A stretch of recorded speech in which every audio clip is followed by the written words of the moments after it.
player hunt, even though young player is playing with years of soccer underneath her belt, and just she also went to your camp, so I was thinking I knew from the probably beginning. Because of that, those skill sets that she learned there. So no doubt, make sure that's not edited out. Okay, that should probably be the lead into this podcast. A former U.S. Women's National Team midfielder, MLS season pass broadcaster, and someone who wears so many hats across the game, Lori Lindsey, welcome to the Indivisa show. We are so happy to have you here. Welcome. Yeah, welcome. Thanks. I'm pumped to be here. Thanks for having me. And you're wearing a hat, so it all Exactly. it all tracks. Maybe halfway many. through, you'll swap your hat and you'll have a different hat Prove on. to us you wear Yes, many watch hats. this space, okay? Yeah, exactly. Let me get one ready. The way we're going to start off here, it's hot in New York. I know it's hot in Philly. The NWSL has been hot all season, so we're going to play a game called Who's Hot and Who's Not. Let's have you choose 2 players who are hot, 2 players who are not right now. I'll go with the one and only Shawinga is definitely hot. And also go with Sam Coffey because there were a lot of questions about Portland and what that team was going to look like, but she definitely has them rocking and rolling. And then obviously Shawinga speaks for herself. So in terms of who's not, this is So brutal. What a game. I'm trying to think who I would pick. Yikes. Maybe I'll go with a team. Okay, well that's the next part of the game. But we can combine them. I'm going with Gotham because I had high expectations for them, even though there was a lot of players leaving. Yeah. They brought in a lot of new players that I'm super high on. And they are back kind of to their winning ways, but there was a little bit of a drought there. I think it was a 4-game regular season losing streak. But highlight, Rose Lavella's back. She'll be hopefully starring in these U.S. friendlies. They've been mild and not so hot, but I'm excited to see them in the second part of the season. Angel City is not so hot either because bring in their new coach, Alex Strauss. They also, I think, have some new signings that are going to be coming about. So they do have this 5-week break where I feel they're create their identity or start to create their identity. So I'm very curious about them in the second part. So they're kind of the same box as Gotham for me. But also we need your team who's hot. Who do you think is the super hot team? Super hot. Okay, Kansas City. Keep rolling. And also San Diego. Because wow, no one expected this. And they are playing lights out. So keep it going. We're fans of fashion over here. Same. Who's hot when it comes to fits on the pitch? I have a few opinions here. And who's not hot? All right, well, my 2 that are always just at the top every time, I'm Mandy Freeman from Gotham. Yeah. I'm go on. And it's my favorite when we call games there because we kind of get there the same time when everybody's walking the catwalk, doing their thing. Yeah, I'm secretly hanging out being such a freak over here, but in the best way. And then Jaden Shaw, come on. That's the one I was going to say. Jaden's on a new level this year. She really is. I'm I fits. don't even care that you've only scored 1 goal because I feel like you're on every screen just with your outfits. So good. So what outfits are you not liking? This is a tough one. My goodness. This is so crazy. Yeah. Well, I mean, I think it depends on the away trips are usually the ones where you're just okay, and you have your squishies on and you can hear you a mile away and stuff. So that's saving me from any of this right now. I think year after year, players are taking a little bit more serious, getting a little bit more creative. Even Jaden Shaw this year, I mean, the one she did for her Vietnamese background, that was so her sick. Last fit even, I think she added a little tie fanciness. It was cute. Real and cute. also rookies are entering the league and they're just oh my goodness. Yeah. Even Sophia Cook had a really cute outfit for her Juneteenth match. Not only do I week. need to play well and make a name for myself in this league, but now I also have to show up I have to plan a fit. And I have to compete with Mandy Freeman's outfits. All right, it's summer. And we're on a break right now. But let's take a little bit of a look back at just sort of what we've seen so far across the NWSL. First kicking off with just what do you think has been the biggest surprise with this season as a whole and compared to the previous seasons and what you've been a part of and also just what you've been commentating on? Yeah, I would say there's been 2 things. One, that there's still the parity that we're seeing because that was a big conversation. And yes, there is a little bit of a separation, but really from that 4th to 8th position, it could be anybody's game going into the second part of the season. And I also think that's going to be a continuing conversation about with having 2 identifiers of the first part of the season and then a big break in the second, because that could go either way for teams. I mean, some teams are going to take a week break. Some teams are going to take 2. It just really depends on what teams are needed. Orlando in the second part of the season, they're going to have to be battling regular season with CONCACAF Champions Cup. So there's going to be like a heavy schedule for them. And that's going to look very different than a team that's just trying to like push their way into one of those playoff spots. But then I think the main one that's been so exciting is young players. And that has been a constant talking point for us as commentators, just how important they've been. I mean, I'm even thinking just like a Sam Meza, to hear her story and just in like a year time span for her now to be getting called up with a full national team, I'm like, hats off. Disappointments of the season so far, and that could be anything. I still have high hopes, but a disappointment right now, because I like their players and I think it just takes time, is Houston. I just look across the board and I'm like, okay, this is the first time I felt like they were really aggressive with like getting players that they wanted. But again, it is when you're trying to change like the trajectory or how people even like kind of like view a franchise and organization, that's going to take time. It's going to take time to mesh as a team when you have a new coach as well. Also, most disappointing is Kai Hanks turned ACL. I mean, he was huge on Kai Hanks from Portland. Yeah, huge disappointment. He's a dog. On anybody. Yeah. No, just like injuries in general. I'm just like, cut it out. Like, enough's enough. Who else for like rookies, breakout stars have been fun to watch? Riley Tiernan, obviously leading the rookies. Yeah, she's been great. I like Maddie Darlene from Seattle as well.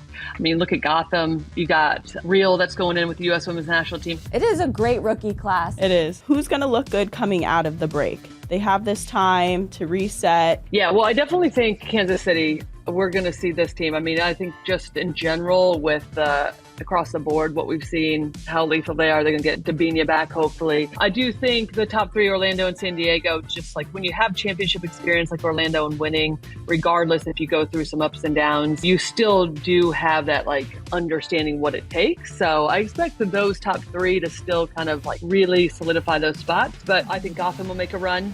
I'm really curious to see what it's going to look like with Angel City. Savvy King, I should put in there, is like, thank goodness that she's okay. And also big bummer for us because what a young talent. So hopefully she makes a recovery. Yeah. Potentially Houston, North Carolina. Those are 2 that I have been a little bit like, okay, what is happening here? But if they can kind of get their juices flowing again, then enough talent there.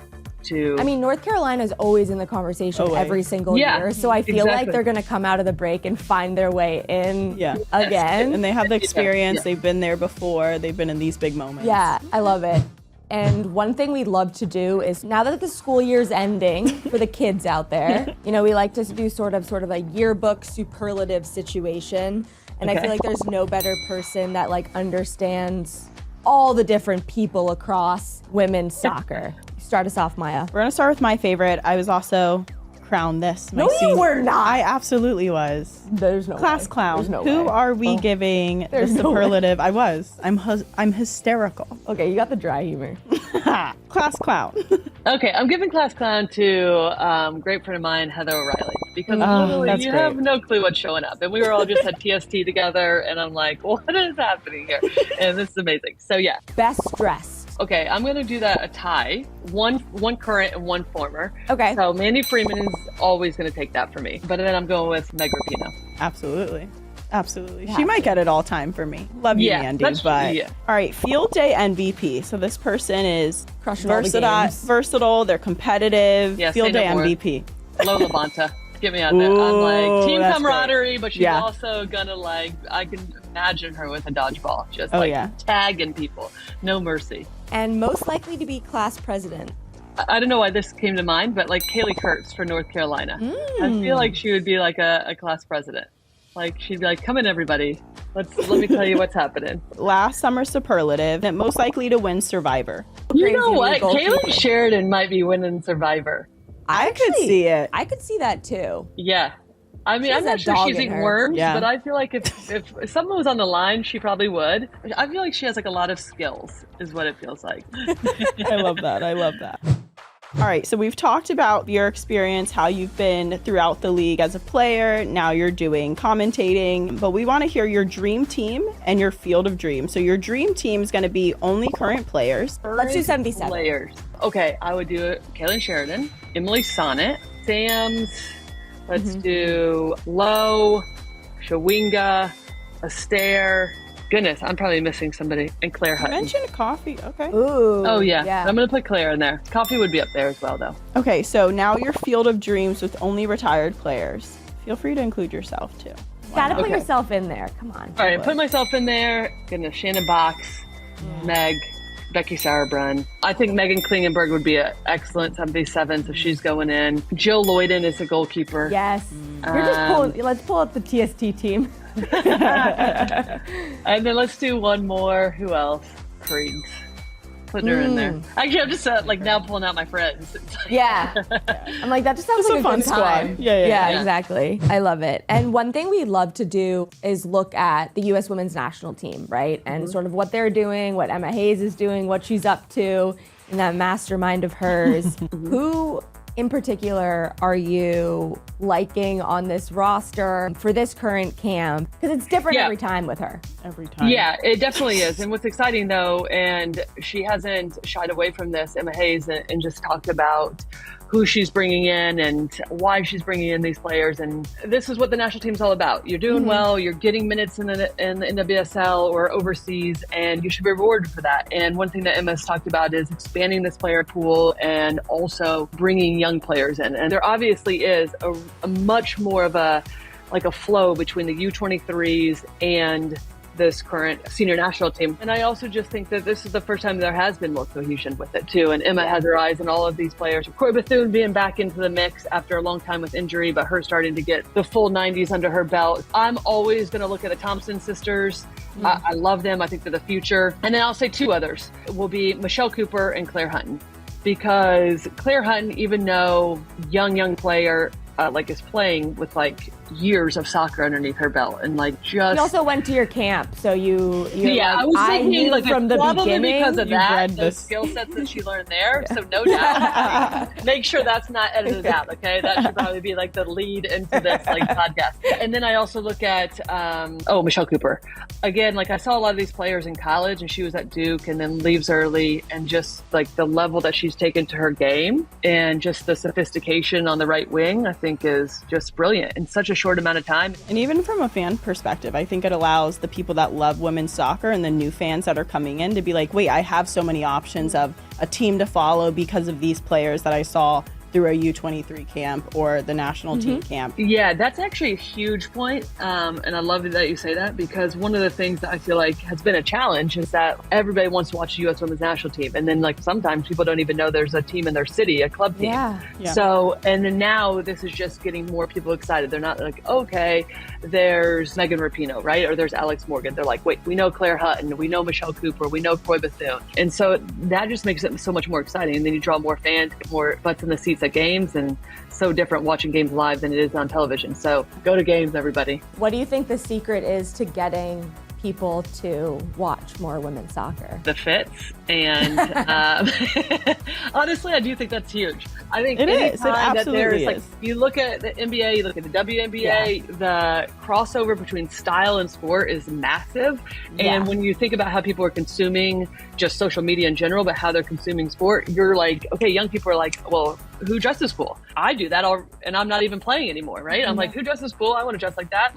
It's just exciting in a different way. And then I think, gets you excited about where do these people play? What's their deal? It's an entrance you just want to point. dig in. Yeah, exactly. Yeah. And it's a fun one. So I want to hear your opinion on some of those stadiums, some of those environments that you think really bring that energy, really buy in to getting people in those seats. Yeah, well, Audi is exceptional. And Washington Spirit's obviously drawing. They're a fun team. One of the fun ones was 4-3.